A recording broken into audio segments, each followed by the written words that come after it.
Hi guys! Welcome to my channel, Jan's Garden and Home Living.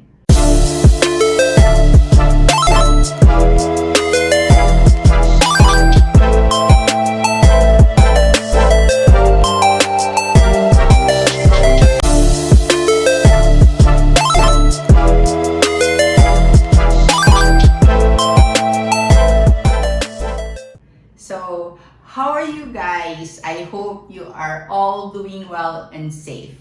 So before we dive into the video, if you are not yet subscribed to my channel, please subscribe to Jan's Garden and Home Living.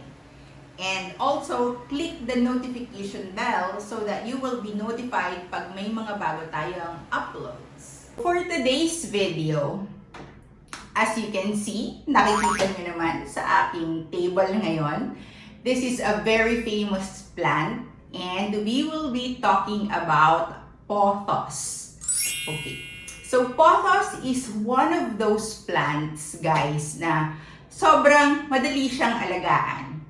Actually, isa ito sa mga plant na marirecommend ko sa mga plant beginner or new plant parents kasi hindi talaga sila maarte. They are easy to take care of, they are easy to propagate, madali silang paramihin, at they can thrive pretty much, in different, areas of the house or at home.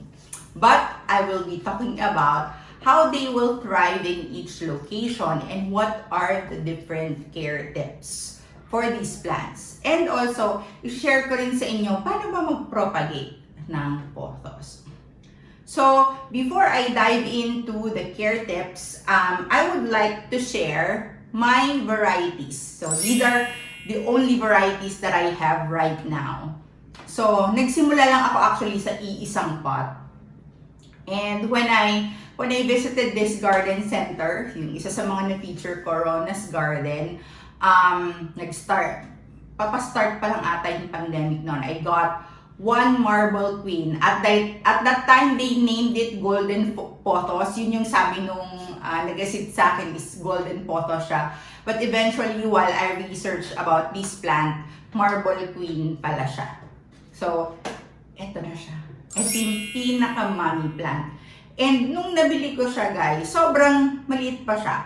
Siguro, let me see. Kasi na-propagate ko na rin siya several times. Eto, kasi yung laki lang niya nito. So, sobra siyang nainlove ako sa kanya kasi napakaganda ng kanyang variegation. So, by the way, the reason why, a lot of people loves pothos is because of the variegation in their leaves, the different patterns. And ako personally, doon ako, kumbaga, na-in-love sa kanila. And then eventually, I really get to love them kasi napakadali nilang alagaan, napakadali nilang paramihin, i-propagate. Alam mo yun, para maging lush sila. Hindi sila yung katulad ng ibang plant na sobrang maarte. So, this is really a good plant and I would say my most recommended plant. Okay? So, ang meron ako ngayon is start tayo sa left ko. Ito yung pinaka-lush ko right now. This is Marble Queen. Ayan, nakikita niyo naman si Marble Queen. Ay, para siyang, makikita mo talaga yung striking yung kanyang variegation. And as time goes by, habang nagmamature yung leaf, either pwede siyang maging green or makip nila yon. Pero, pagka maganda yung exposure nila sa light, then makikita mo talaga yung beauty ng kanyang variegation. Next here is golden pothos. So ito kasing mga nandito is yung mga na-propagate ko na out of these marble queen. This one is golden pothos. Si golden pothos naman, somehow, minsan parang nagkakahawig sila ni marble queen. It's just that yung variegation ni golden pothos is more yellowish. It's yellowish than the marble queen. And si marble queen, medyo mas, parang mas maninipis yung parang stripes niya. Yung kumbaga, mas fine yung kanyang mga lines. Yan si marble queen. And then, here is Manjula. Ayan. Si Manjula naman, well, nakikita nyo to, sobrang baby pa. Napakaliit niya kasi nabili ko siya ng maliit pa. And actually, medyo nag-struggle ako kasi hindi ko siya mapalaki. Ang bagal-bagal ng growth niya. So, I am really looking into repotting it. I don't know kung ayaw niya dun sa soil mix na ginamit ko for this one. Pero, so far, lahat ng dapat para sa pothos, and usually ginagamit ko sa lahat ng pothos plant ko is yun din naman yung ginamit kong soil mix dito. Pero somehow it's not growing well, or I don't know kung yung variety talaga ng Manjula is medyo mabagal yung kanilang growth. Now the next one here is Enjoy. Ito, si Enjoy Pothos. And meron din ako dito mas lush na Enjoy Pothos. So si Enjoy naman, cuter yung leaf niya kasi medyo smaller sila in size. And madali din siyang alagaan. And I would say minsan napagkakamalan sila or napapagbaliktad sila ni Manjula. Okay. The main difference of the two of them is Manjula has a tendency to have bigger leaves. Si Enjoy, hindi masyado. Parang lumalaki din siya pero it's not as big as Manjula. And then, si Enjoy Pothos, ang variegation niya sa leaf ay, kung makikita nyo, yung dahon niya, yung white na part niya ay nasa outer part ng leaves. Yun si Enjoy. Now, eto, nung nabili ko to, para nabili ko siya, sobrang ganyan lang siya. Ang mahal kasi guys, kasi alam niyo naman, pandemic. Mag-start pa lang yung pandemic nun, pero sobrang mahal ng plant. Nabili ko siya for 80 pesos, gaganyan lang siya. And eto pa lang yung ihinaba niya. Okay. Pero, I have this one right here na lush na siya. Eto naman si Manjula, ang difference niya dito sa Pothos Enjoy is sa loob naman yung kanyang variegation. So makikita natin dito, yung green part niya ay yun naman yung nasa outer. Tapos sa gitna yung kanyang white version. So, yan si Manjula. Okay. By the way, may mga giant Manjula rin kayo makikita sa market. So talagang they will really have this big leaves. And here, I have the Satin Pothos. So, si Satin Pothos, nung una, parang sabi ko, parang hindi naman siya masyadong maganda. Pero nung talagang na-observe ko yung growth niya and nakita ko, parang makikita mo talaga yung parang pagka-satin ng leaf. Sobrang smooth ng leaves niya. Talagang satin na satin. And yung iba tinatawag siyang silvery satin pothos kasi silver talaga, may silver siya dito sa may leaves niya. So, when I got this, 3 lang yung dahon niya. So, ngayon 5 na siya. So, it's pretty easy also to grow. Hindi din siya sensitive. So, I have here yung aking giant golden pothos. So, ito na yung mga pinopagate ko out of the cuttings that actually hiningi ito ni husband. Meron siyang pinagkuhanan and binigyan naman siya ng isang mahabang tangkay ng giant pothos. As in giant talaga siya. Itong mga parts na nakuha niya actually is kung saan smaller yung leaf. Pero yung pinaka puno niya is sobrang laki. Laki talaga ng leaves. It's bigger than our palm and even I think double or triple the size of our palm. So, eto siya. And I will discuss later the different types of propagation or how we can propagate pothos. Alright. So, for the care tips, let's start with our soil mix. So, the soil mix that I use sa mga pothos plant ko is just yung mga loam soil. And kung nakikita niyo dito, it's loam soil na may kahalong ipa. And I also sometimes add coco peat with them. So, just like this, may nakikita kayong coco peat. So, kung meron kayong bag of loam soil, just throw in some ipa. So, rice hull and then coco peat. Yan. Usually, lahat ng pothos ko, yun ang aking soil mix. Kaya, so far, lush naman sila. mabilis silang tumubo. Except ito si Manjula na talagang very, very slow yung kanyang growth. Pero happy ako kasi, ayan, kahit papano, she's thriving. So, there was a technical difficulty that happened in my previous video. That's why I am just retaking this part of the video that I wasn't able to discuss or nakat dun sa video na yon.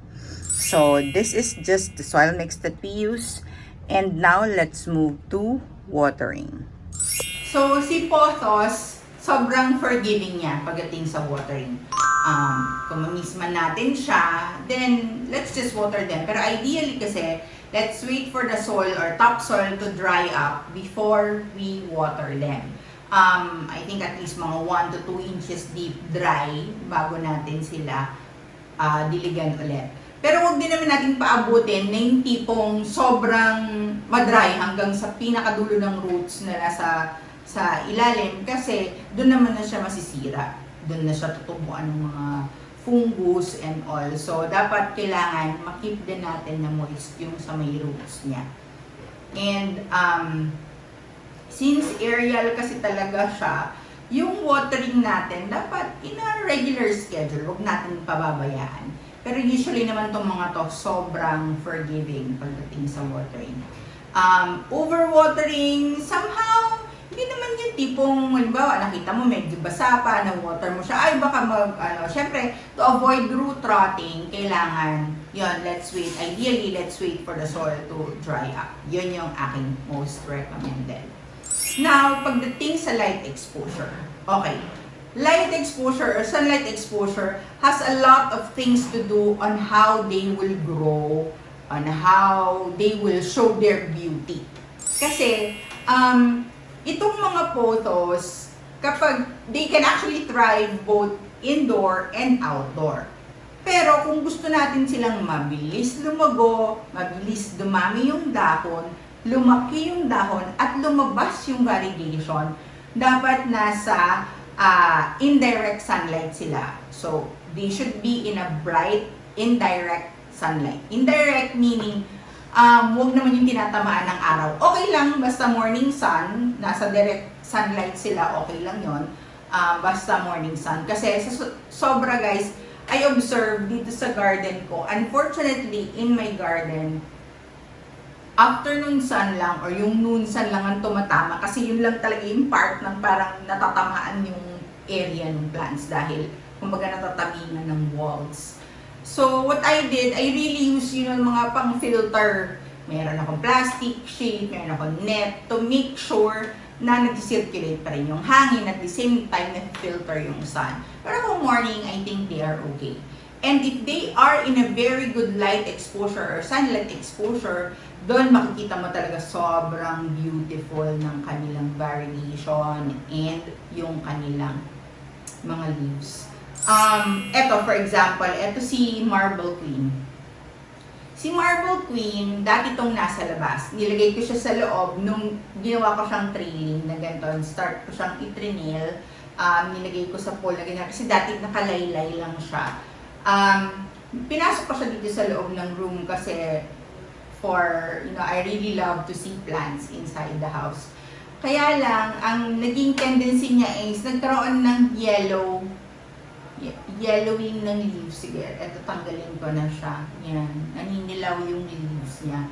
Although, doon naman yun sa mga babang part, yung mga naninilaw. Pero, again, yun yung parang tendency niya. Hindi niya makip yung bright na variegation niya. Medyo nagiging greenish ng onte. May variegation ka pa rin makikita, pero medyo greenish siya. Yan. Tapos, medyo magiging, parang mag-slow down yung growth niya and yung pag-produce niya ng new leaf. Yun yung kumbaga downside pag nasa loob sila ng bahay. Pero, as long as they have enough light, by the way, wag naman natin lalagay sa low light. At least, medium to bright light dapat sila para kung gusto mo talaga pa din mag-survive yung plant. Hindi naman sila totally mamamatay, pero kailangan talaga nasa medium or at least bright light siya na room kung dun man sa loob ng bahay natin siya ilalagay. And I would recommend, once a week or at least siguro after 2 weeks na nasa loob siya sa bahay, ilabas nyo din siya. And then, i-expose natin siya ulit sa arawan, again, in direct sunlight, ng siguro mga 1 week din. What I usually do with my plants is, I change each one of them. Kasi, kapag hindi na kasya talaga sa garden yung mga plants ko, and gusto ko talaga sila, and gusto ko rin sila, of course, na nasa loob ng bahay, gusto ko sila nakikita sa bahay, pinagpapalit-palit ko yung mga plants ko inside and out. And at least, that way, they can all get the sunlight that they need. So, yun yung marirecommend ko sa inyo. But again, if you want them to really, produce a lot of leaves, bigger leaves, and beautiful variegation of their leaves, bigyan natin sila ng enough light. I think like any other plants, yun talaga. Kasi yun yung nagpo-produce sa kanila ng energy. It's their food. It's one of the factors where they will create their food, and doon sila talaga nag-grow. So, yun ang ating para sa light exposure. Now, paano natin sila pararamihin? How do we propagate pothos? Again, katulad ng sabi ko kanina, ito yung plant na sobrang daling paramihin. Okay, kung nakikita nyo dito, so ifo-focus natin to sa video, each nodes or each leaf will have its roots. So, tutubo talaga yung mga ugat-ugat sa bawat leaf nila. Actually, ito si Marble Queen, ganon. Si Golden Pothos, ganon. Ito si Enjoy. Actually, generally, all of them, magpuproduce siya ng roots dun sa bawat node ng leaf. So, if you want to propagate them, dun mo lang sila ika-cut out. Ika-cut out lang natin yung in-between ng nodes dun sa may roots. And then, yung part na may root, yun yung ating ilulubog sa soil. So, what others do, for example, kung nakikita niyo itong lush na Pothos Enjoy, ang ginawa ko dito is, naglagay ako and actually, ganun yung talagang practice. Kung gusto mong maging lush siya, halimbawa, nag-trail na siya, and gusto mo talagang makapal yung dito sa base, i-cut mo na yung dun sa part na may roots, tapos, ilagay mo na siya dito sa tabi niya. Dito. Itutusok-tusok mo na siya dito. That way, dun na siya dadami. Ngayon, kung na-achieve mo na yung gusto mong kapal, kasi as time goes by, syempre, they will produce new leaf, kakapal, and then mag-branch out eventually. So, pag nakita mo magiging lush na yung dito sa base, then saka na siya mag-start na mag-trail. So, dun na siya nagiging maganda. So, yun yung, kasi ako parang more on, pinarami ko muna siya, which is nilagay ko sila sa different pots. So, like this, eto, yan, eto, pareho-pareho to, puro mga Marble Queen ito. Ito yung mga naparami ko talaga out of this mother plant. Kasi gusto ko nga siya talagang, kumaga, I want to have several pots. So, yun. So, kung ang intention natin is gusto natin maging lush, we can start with, putting the cuttings around the pot para dumami sila and kumapal.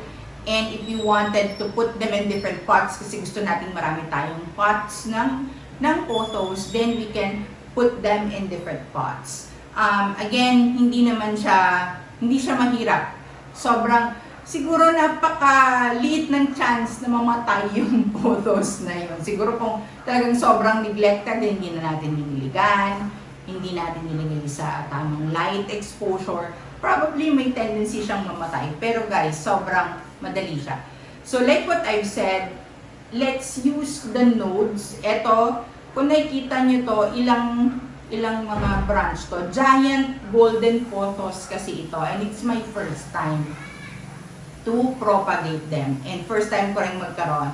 Kung cutting lang yung binigay sa husband ko, so I'm thankful na mahaba. Ang ginawa ko, pinutol-putol ko siya. So ayan, lahat ng part na may roots, yun yung nilubog ko. Kaya kung nakikita nyo parang naka-slant sila.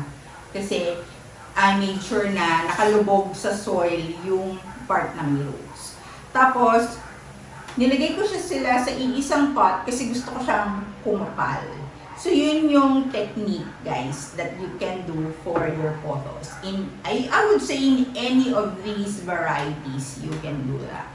So, that's one way, and that is through soil. You can also propagate through water. Yung iba, syempre, at the same time, i-cut mo pa rin siya doon sa part na may root, dun sa node na yon, and then you submerge them in water. And if you put them in water, dapat pinapalitan natin yung tubig at least once a week. Kasi, syempre, alam niyo yun, parang may yung pamumulok din ng tubig, and yung minsan nagkakaroon ng impurities, and at the same time to avoid lamok. Kasi 'di ba kapag may mga stagnant water tayo, that's when doon nabubuhay, nangingitlog yung mga lamok. So para ma-avoid natin yung mga yon, it's ideal that if you put them on water, you have to change it at least once a week. So yun yung pag sa water. Now, kung nilagay niyo siya sa water kasi dahil gusto niyo siyang nasa water lang, then that's okay. Pero kung eventually your purpose is to put them in water for now, but eventually itatanim niyo sila or iriripat niyo sila sa soil, then I would recommend na idiretso na natin sila sa soil. Although for some kasi parang siguro wala silang available na pot, wala pang available na soil mix, that's fine too. You can put them in water. Pero again, the tendency is yung pothos na yun, sobrang manghihingi siya ng water kasi nasanay siya na kumbaga nag-grow siya sa water. So, pagka ganon, magiging kailangan madalas yung pagdidilig natin until such time na makapag-adjust siya. So, again, you can either propagate through soil and through water. So, sobrang madali lang silang i-propagate. Isa ito sa mga plants na madali talagang i-propagate. Itong si silver satin, pagka medyo nag-mature itong bagong leaf na to, pwede ko na siyang i-cut dyan and I will put it here kasi gusto ko siyang lush. And then, kapag ka naman gusto mo na sila, halimbawa na-achieve mo na yung lush, tapos gusto mo madami ka namang pots, then that's when you cut and then put them in another pot. So, I hope you guys was able to learn a thing or two about this beautiful plant, Pothos. And again, if you are not yet subscribed to my channel, please subscribe Jan's Garden and Home Living. And please like and share this video so that yung mga gustong mag-alaga ng pothos ay kumbaga matuto rin. And for example, if there are tips that you can share with us that I was not able to share and makakatulong din sa iba nating mga viewers, please comment down in the video. Again guys, thank you so much for staying with me. We are currently at 3,000 subscriber. Parang dun sa iba, feeling nila that's slow. For me, that's already fast. Kasi I didn't even mean this channel to really grow. But thank you so much. Because this is the platform where I can show my passion for plants and I was able to share my experience. And hopefully, the new plant parents, the beginners will learn from this. Kasi dito ako natuto. Talagang nag-search ako ng mga YouTube videos para mas makatulong kung paano kaalagaan ng isang klase ng halaman. So, again, thank you guys. Please stay home, stay safe, and be healthy. God bless us all. Bye!